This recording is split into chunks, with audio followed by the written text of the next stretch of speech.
Welcome to The Rabbi Show. The Rabbi Show. You now have your own personal rabbi. Rabbi Yitz Wyne of the Young Israel Aish of Las Vegas is here. Just even imagine a young Israel in Las Vegas. Talk about life and spirituality with Rabbi Wyne. Dial Fox 1280, 369-1280.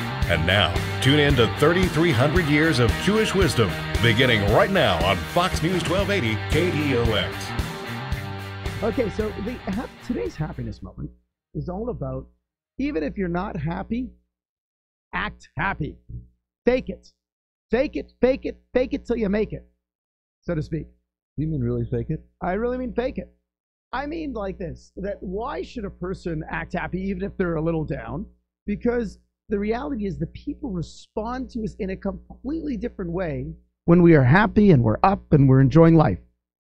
And as a matter of fact, it's so much better how people respond to us when we are happy and enjoying life, that if we behave that way, then we will actually become happy. Now, the Talmud actually says it in a different way. The Talmud explains that our emotions follow our actions, and that if a person acts in a certain way, their emotions will follow. So if you're a little down and you put a smile on your face and you force yourself to be with zest and joy and bubbly, then yes, you will become zestful and joyful and bubbly-ish.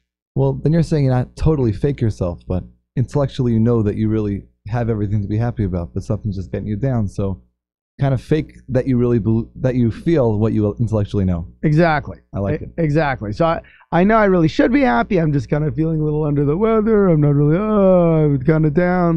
You know, sometimes you're a little blue. People have blue days, no question about that. So you stop and say, you use our mind, say, right now I got to be up, so I'm getting up.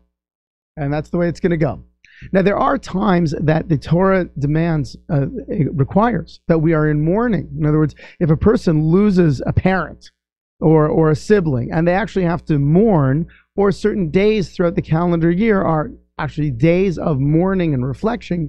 So those days a person must stop and go into a state of mourning, which is actually focusing on the loss in their life. But with the exception of those very few days, then a person really should be focused on how beautiful life is and forcing themselves to behave what they intellectually know. The Israelis declared a unilateral ceasefire. And then this morning, the Hamas declared a ceasefire as well. And then right after they declared a ceasefire, Hamas sent rockets into Israel. So shocker. So much for the Hamas ceasefire. Oh my goodness. Okay, email number 1. Here we go. This comes from a woman, Sarah. She says, "Dear Rabbi, I know the Palestinian terrorists have caused some deaths and a lot of problems for Israeli citizens, but Israel's military response in Gaza these past few weeks seems a little disproportionate, doesn't it?" So of course, Sarah is she's just echoing some of the things that she sees on the news, disproportionate. Spoke about this last week a little bit. I gave Mayor Bloomberg's response to disproportionate. I thought his response was fantastic. His response was if someone was banging at your door, say in your apartment, saying, "Let me in so I can kill you," as the mayor of New York City, he said, "Should I send over one policeman," which is proportionate to one person who's threatening? It's only fair. Yeah, it's only fair. Or should I send over everything I have in order to protect your life? So that's really the answer to this. But I saw earlier this week, I saw Alan Dershowitz also respond. I want to give a great quote from Alan Dershowitz.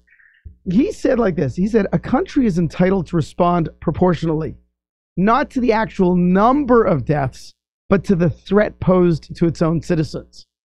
And I thought that was a beautiful, articulate way to really identify what the issue is.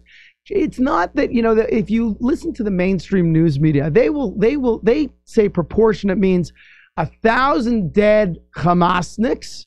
Well, you know what we should do? We should kill 1,000 Israelis. That's proportionate. God forbid. What a warped sense of reality. First of all, who says one Jewish person's life is equal value to a terrorist's life? That's what they're saying. Oh, you lose 1,000, you should lose 1,000. And the truth is, that is what the news media is playing up as all the innocent civilians. They're not complaining, at least out loud, that we're killing militants, so to speak. Right. But of course, when the terrorists send put a 12-year-old boy in front of them and then shoot a rocket and then say, oh, if you want me, you got to get the 12-year-old boy. It's got to be a situation. There will never be a situation of peace until the innocents, in quotation marks, throw the guilty out, until they throw Hamas out. So they get so frustrated, they say, you know what, Hamas, get out of here. We've had enough of you. You're endangering our children. So that's the issue. The proportionate goes on in terms of the threat, not into the actual deaths. And of course, the threat that it's really Iran. It's Iran through all of its different proxies. I think as we discussed, or we heard this various speakers at the AIPAC dinner last Sunday evening. Rabbi Davidovitz, you were there. It was a blast. And or lack of blast. But as they said, listen, right now Hamas has Iran has the ability through their proxies to send a rocket covering every square inch of Israel without they themselves ever pushing a button. That they have Hezbollah in the north, Syria in the northeast, and Hamas in the south, and that's what they're doing. We've been talking the last 2 weeks about our New Year's resolutions, and in our New Year's resolutions, we were talking about why does everyone break them, and I've said, listen, a lot of times they're not realistic. People are not emotionally clear on what a person needs to do in order to have a proper New Year's resolution. So we discussed 2 weeks ago. We discussed the first step of making a proper New Year's resolution is to do a proper accounting of your life. A person needs to have a real, clear, realistic resolution.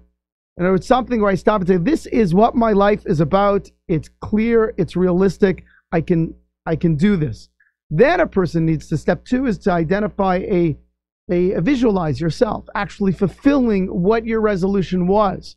Really like actually see it in your mind. I'm accomplishing this.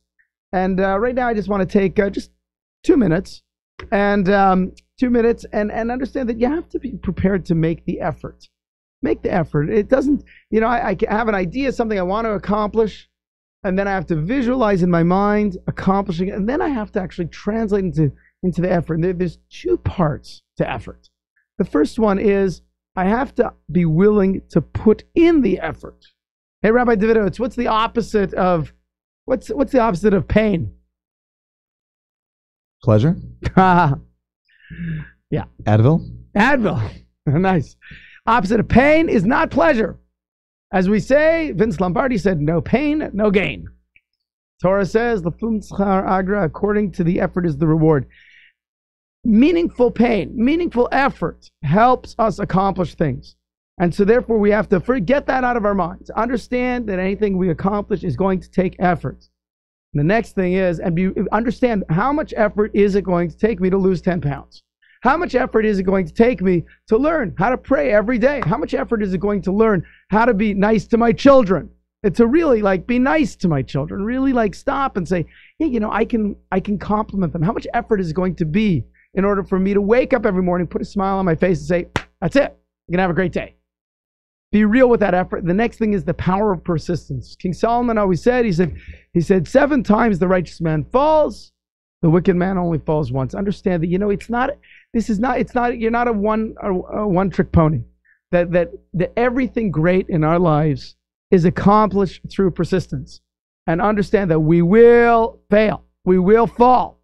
But every time you fall, you just got to get up, get up, get up. As the story from the Talmud about Rabbi Akiva, when he was despondent, he looked out, he saw a waterfall, one drop at a time had borne a hole in a rock. And Rabbi Akiva said, you know what? My goodness, if water that is soft can make an impression on a rock that's hard, then Torah, which is like fire, can make an impression on my heart. And that was a battle of persistence. So he realized, I just got to keep plugging away at whatever is important to me. And if I keep plugging away, then eventually I will bore a hole in the hardest of surfaces. And that hard surface is oftentimes our will. Fox News 1280 KDOX.